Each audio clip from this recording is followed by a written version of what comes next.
একদিন সকাল হবে, তুমি ঘুম থেকে উঠতে চাও কিন্তু উঠে দাঁড়াতে পারবে না। মানুষ তোমাকে ডাকবে, কাঁদবে, কিন্তু তুমি চিরদিনের জন্য চুপ হয়ে যাবে। হ্যাঁ ভাই, সেই সকালটাই হবে তোমার কবরের শুরু। তুমি কি প্রস্তুত?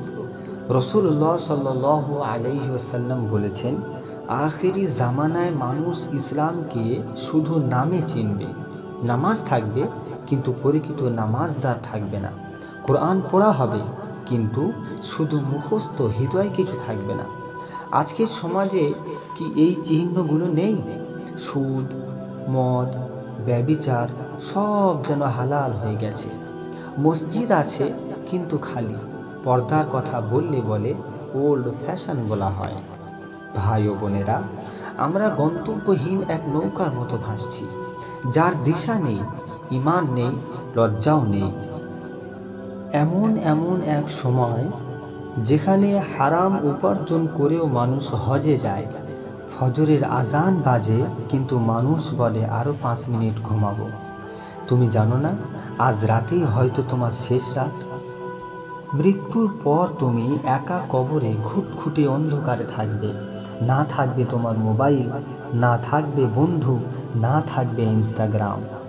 তখন তোমার সঙ্গে থাকবে কেবল একটি জিনিস, সেটি হচ্ছে তোমার নেক আমল। আল্লাহ সুবহানাহু ওয়া তাআলা বলেন, সেই দিন মানুষ পালাবে তার ভাই থেকে, তার মা, তার বাবা এবং তার স্ত্রী ও সন্তান থেকেও তারা পালাবে। ভাই, যদি সত্যি বাঁচতে চাও তবে এখনই ফিরে এসো আল্লাহর দিকে। 5 ওয়াক্তের নামাজ শুরু করো।